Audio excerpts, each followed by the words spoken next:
डावला की पावन धरा पर गुरु जम्बेश्वर भगवान के इस पावन मंदिर प्रांगण में मंच पर उपस्थित समाज के प्रबुद्ध जनों, सामने विराजमान पिता तुल्य बुजुर्गों, माताओं, युवा भाइयों और बहनों, आप सभी को मेरा निमन प्रणाम और नमस्कार।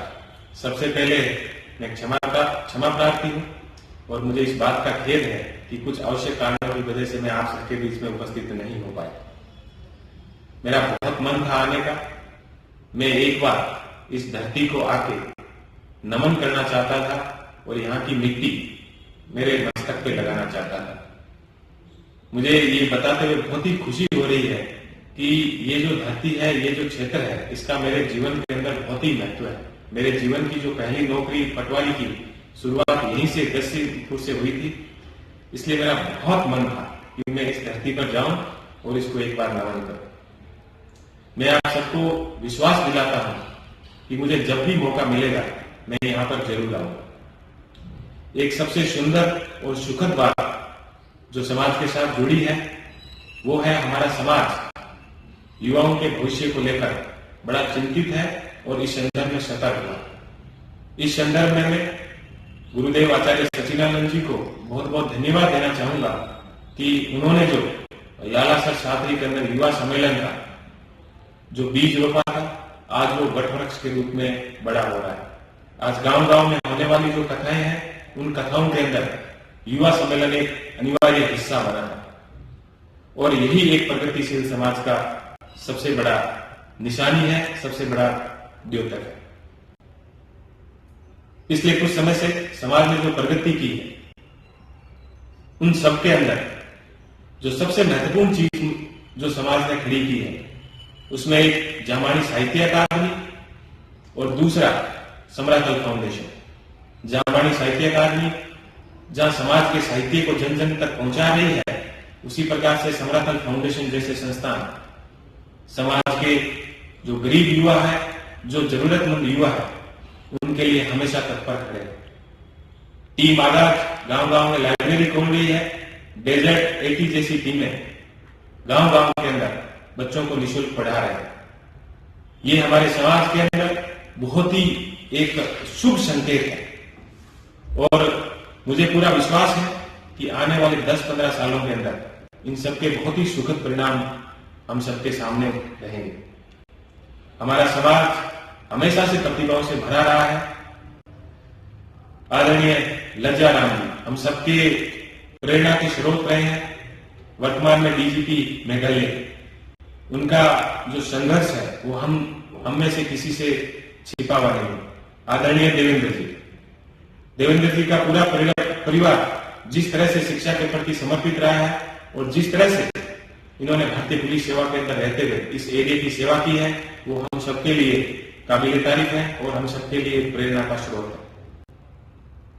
आपके क्षेत्र का और हमारा छोटा भाई रवि सिहाग, इस क्षेत्र के अंदर जिन्होंने यूपीएससी सिविल सर्विस की जो परीक्षा है के अंदर 18वीं मेरिट लाके और यहाँ के जो युवा वर्ग है, उनके अंदर एक नई ऊर्जा और जोश उन्होंने वो भरा है। इसके साथ ही पिछले 10-15 साल में हमारे समाज ने जो प्रगति की है, वो प्रगति हम विभिन्न प्रकार के हमारे समाज के जो प्रेरणा स्रोत है उनमें देख सकते हैं।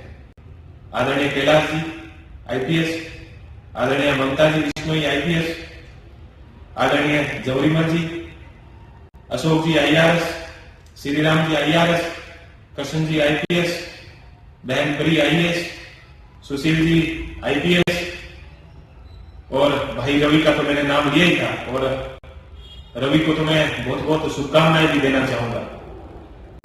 मैं सच बताऊं तो ये इन सभी का जो मैंने नाम लिया है, आदरणीय भास्कर जी, ओम जी, आरएस, ये सब उस रेतीले घरों से निकले हुए हीरे हैं जिनमें किसी के माता पिता है वो चांदी की थाली में या चांदी के चम्मच से खाना खाने वाले नहीं थे, वही खेत के अंदर मेहनत मजदूरी करने वाले थे।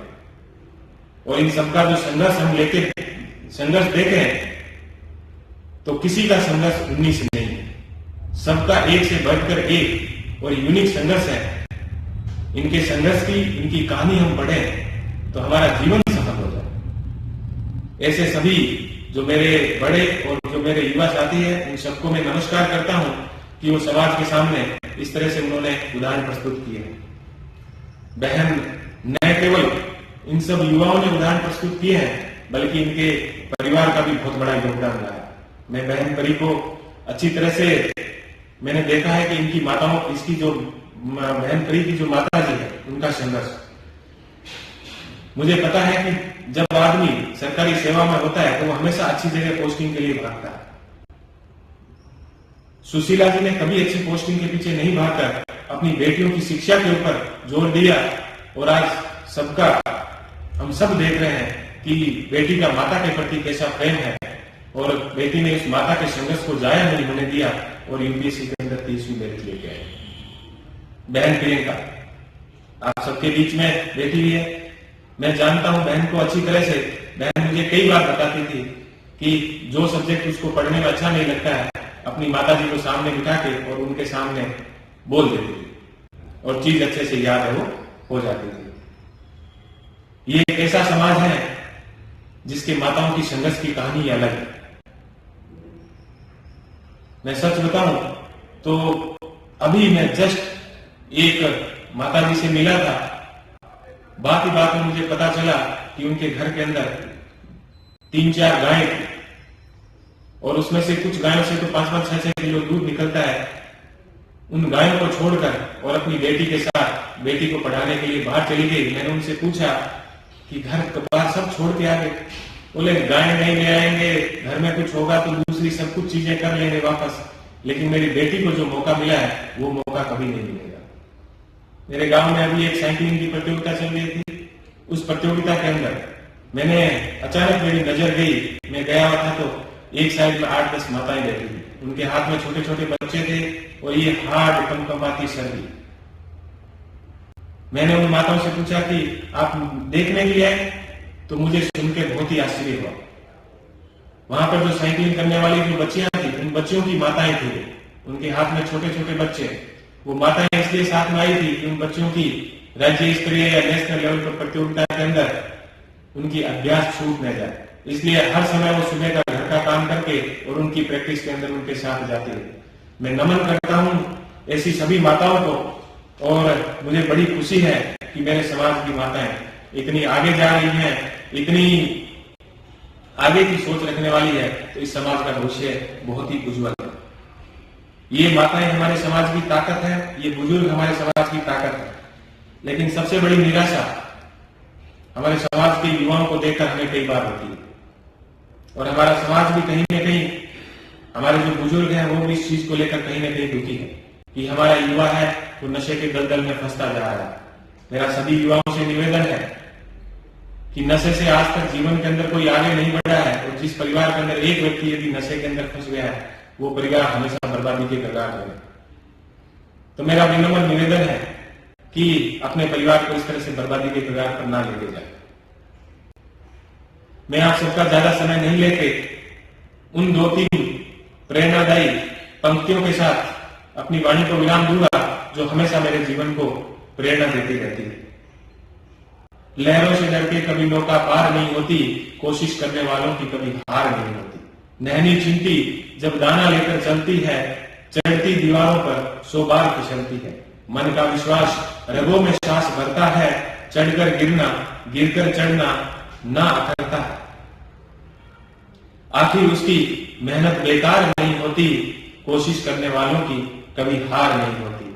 डुबकियां सिंधु में गोताखोर लगाता है, जा जाकर खाली हाथ लौट आता है। मिलते नहीं मोती सहज ही गहरे पानी में, मुट्ठी उसकी हर बार खाली नहीं आती है। कोशिश करने वालों की कभी हार नहीं होती। असफलता एक चुनौती है, उसे स्वीकार करो। क्या कमी रह गई है देखो और सुधार करो। जब तक सफल ना हो नींद चैन सुख त्यागो तुम, संघर्ष का मैदान छोड़कर मत भागो तुम। कुछ किए बिना ही जय जयकार नहीं होती, कोशिश करने वालों की कभी हार नहीं होती। मंच पर भाई भव्य बैठे हैं, मैं भाई भव्य को चुनाव जीतने के लिए और हम सब युवाओं की प्रेरणा बनने के लिए बहुत बहुत इनको शुभकामनाएं देता हूं।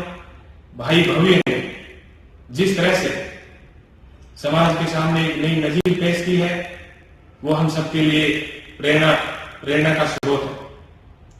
मुझे आशा ही नहीं अपितु पूर्ण विश्वास है कि भाई भव्य इस समाज के युवाओं के अंदर एक नया जोश और उत्साह भरेंगे।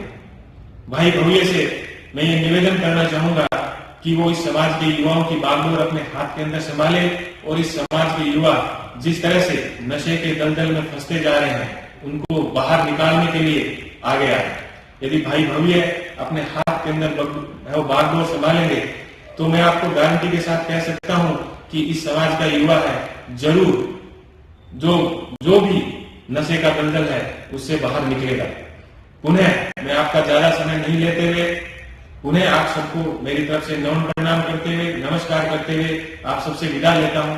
आप सबका बहुत बहुत धन्यवाद। आपने मुझे इस योग्य समझा और मुझे यहाँ पर आमंत्रण दिया। इन सबके लिए आपका बहुत बहुत धन्यवाद।